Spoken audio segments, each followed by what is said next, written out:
Selamat berjumpa kembali Bapak Ibu Saudari-saudara, umat beriman yang terkasih dalam Tuhan, para pendengar setia renungan Daily Fresh Juice dan renungan Mutiara Pagi dimanapun Anda berada.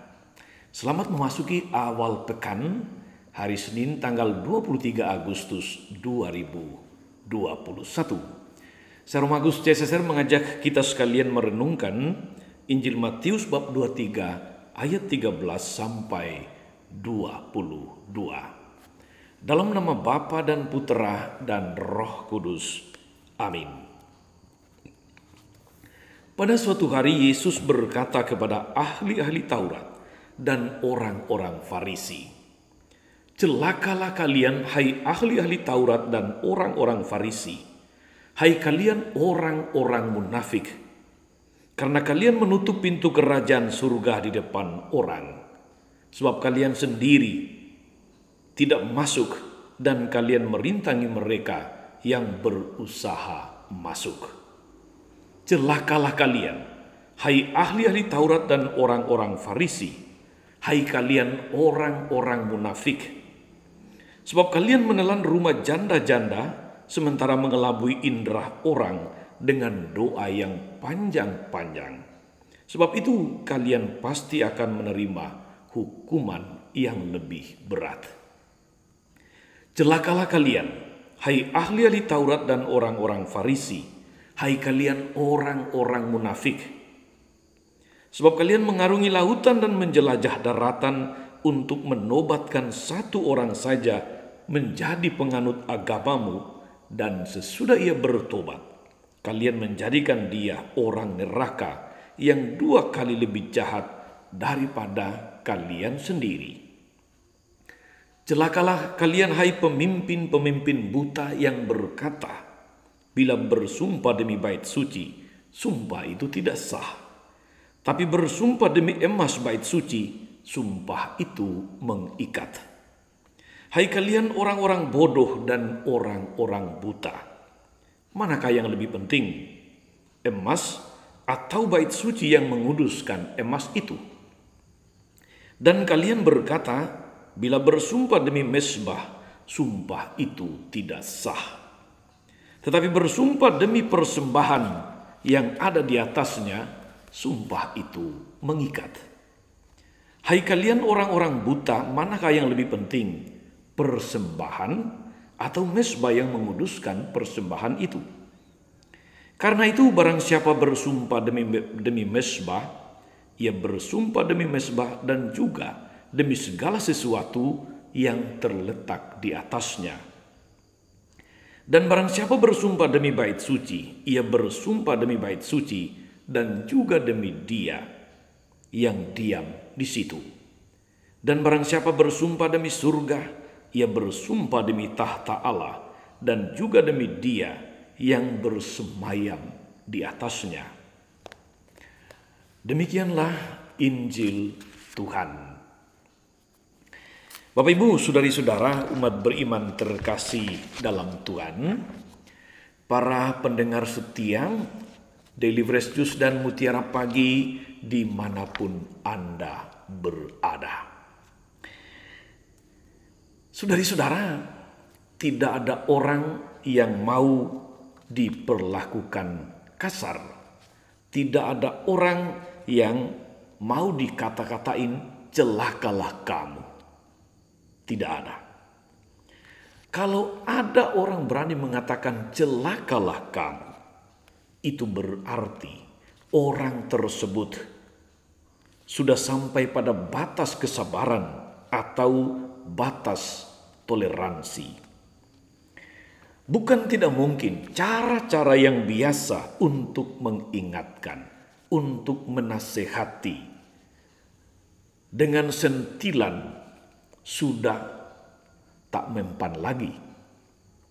Sementara di lain pihak, tingkah pola mereka semakin menjadi-jadi.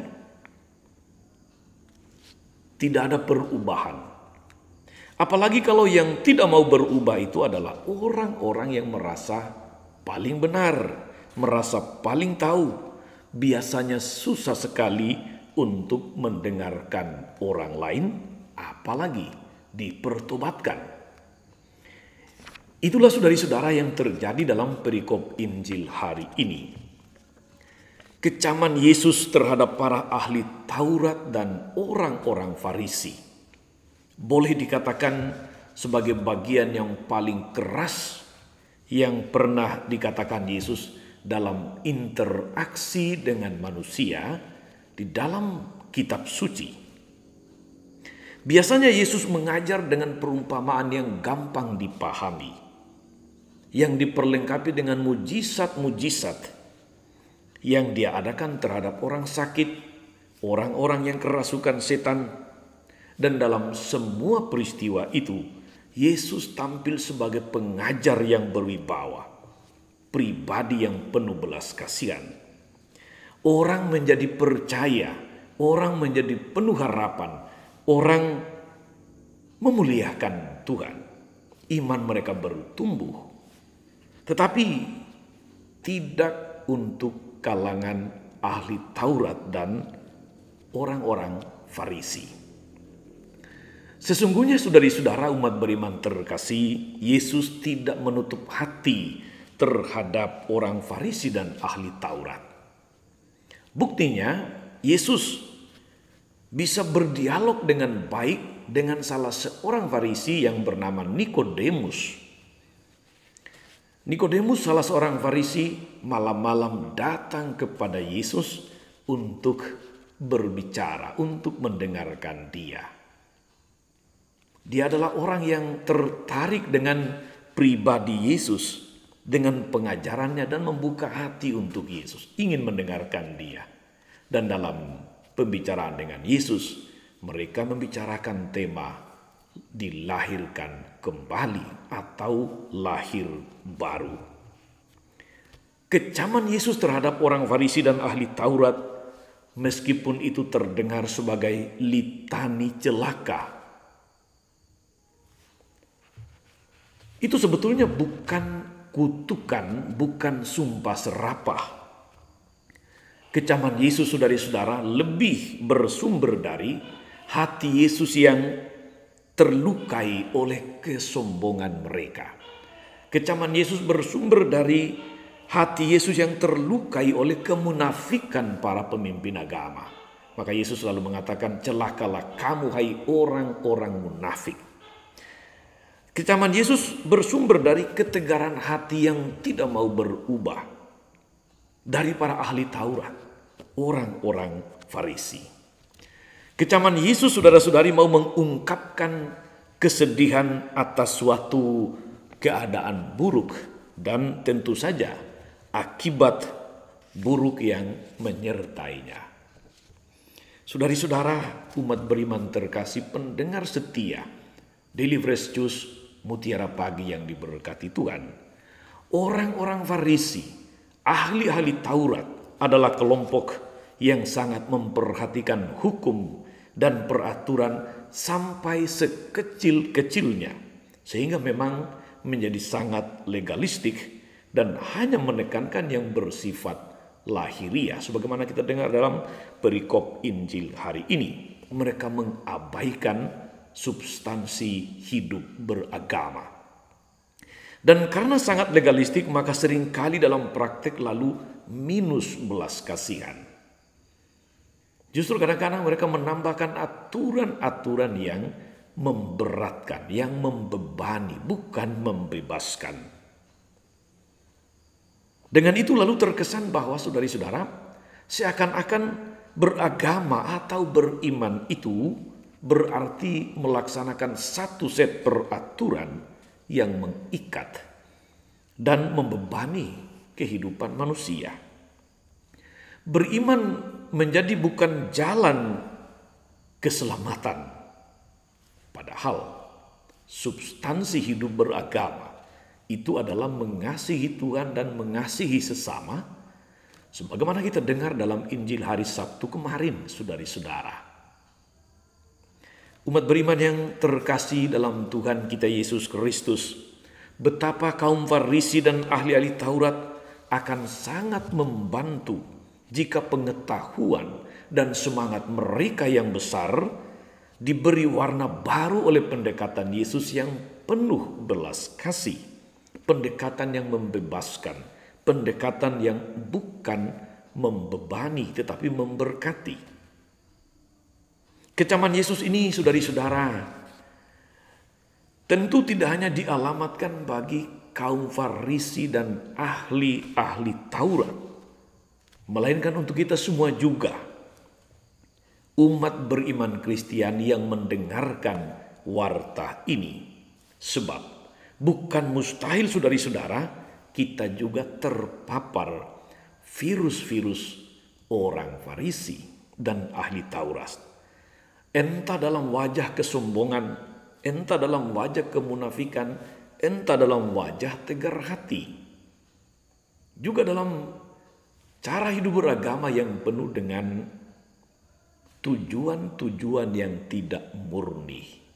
Beribadah, beramal, berpuasa hanya supaya dipuji orang, hanya supaya dihormati orang, bukan untuk memuliakan Tuhan. Karena itu, saudari-saudara umat beriman terkasih dalam Tuhan, kita perlu senantiasa waspada karena kecaman Yesus bagi mereka itu adalah tanda awas bagi kita. Celaan Yesus bagi mereka itu adalah pelajaran berharga untuk kita semua, untuk Anda dan saya.